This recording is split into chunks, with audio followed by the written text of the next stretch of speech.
উন্নত চিকিৎসার জন্য হাদিকে বহনকারী এয়ার অ্যাম্বুলেন্স সিঙ্গাপুরের উদ্দেশ্যে ঢাকা ছেড়েছে। আজ দুপুর 1:55 হজরত শাহজালাল আন্তর্জাতিক বিমানবন্দর থেকে অ্যাম্বুলেন্সটি উড্ডয়ন করে। এয়ার অ্যাম্বুলেন্সে হাদির চিকিৎসার জন্য দুজন বিশেষজ্ঞ চিকিৎসক ও একজন নার্স রয়েছেন। তার সঙ্গে যাচ্ছেন তার বড় ভাইও।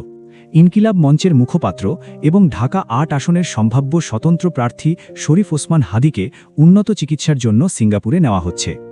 এর আগে সোমবার 15 ডিসেম্বর সকাল 11:20 এয়ার অ্যাম্বুলেন্সটি ঢাকায় অবতরণ করে। ঢাকা মেডিকেল কলেজ হাসপাতালের নিউরোসার্জারি বিভাগের চিকিৎসক ও ন্যাশনাল হেলথ অ্যালায়েন্সের সদস্য সচিব ডাক্তার মোহাম্মদ আব্দুল আহাদ জানিয়েছিলেন, এভারকেয়ার হাসপাতাল থেকে হাদিকে বিমানবন্দরে নেওয়ার সব প্রস্তুতি সম্পন্ন করা হয়। তার সঙ্গে সিঙ্গাপুরে যাচ্ছেন তার দুই ভাই। সিভিল এভিয়েশন কর্তৃপক্ষ জানিয়েছিল, অসপ্রে এভিয়েশনের একটি এয়ার অ্যাম্বুলেন্স নির্ধারিত সময় অনুযায়ী দুপুর 1:30 দিকে সিঙ্গাপুরের উদ্দেশ্যে রওনা দেওয়ার কথা ছিল। উল্লেখ্য, গত শুক্রবার 12 ডিসেম্বর দুপুর 2:24 দিকে রাজধানীর পুরানা পল্টন ও বিজয়নগর কালভার্ট এলাকায় রিকশায় যাওয়ার সময় হাদির ওপর হামলা হয়। মোটরসাইকেলে আসা দুর্বৃত্তরা পেছন থেকে তার মাথায় গুলি চালিয়ে পালিয়ে যায়। হামলার পর তাকে দ্রুত ঢাকা মেডিকেল কলেজ হাসপাতালে নেওয়া হয় এবং বিকেল 3:50 অস্ত্রোপচার করা হয়। সে সময় ঢামেক নিউরোসার্জারি বিভাগের প্রধান ডাক্তার জাহিদ রায়হান হাদির অবস্থাকে অত্যন্ত আশঙ্কাজনক বলে জানান।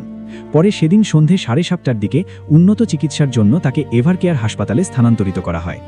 প্রধান উপদেষ্টার কার্যালয়ের প্রেস উইং জানিয়েছে, হাদির চিকিৎসার জন্য এয়ার অ্যাম্বুলেন্স, চিকিৎসক দল ও যাতায়াত সংক্রান্ত সব ব্যবস্থা সম্পন্ন হয়েছে। তাকে সিঙ্গাপুর জেনারেল হাসপাতালের জরুরি বিভাগে ভর্তি করা হবে এবং সরকারের পক্ষ থেকে তার চিকিৎসার সব খরচ বহন করা হবে। প্রধান উপদেষ্টা সংশ্লিষ্ট কর্তৃপক্ষকে চিকিৎসা প্রক্রিয়ার উপর সার্বক্ষণিক নজর রাখার নির্দেশ দিয়েছেন এবং হাদির দ্রুত সুস্থতার জন্য দেশবাসীর কাছে দোয়া চেয়েছেন। গত 2 দিন ধরে সরকার সিঙ্গাপুর, থাইল্যান্ড ও মালয়েশিয়ার একাধিক হাসপাতালের সঙ্গে যোগাযোগ রাখে। প্রধান উপদেষ্টার স্বাস্থ্য বিষয়ক বিশেষ সহায়ক ডাক্তার মোহাম্মদ সাইদুর রহমান জানান, বর্তমানে হাদির শারীরিক অবস্থা স্থিতিশীল এবং অপরিবর্তিত রয়েছে।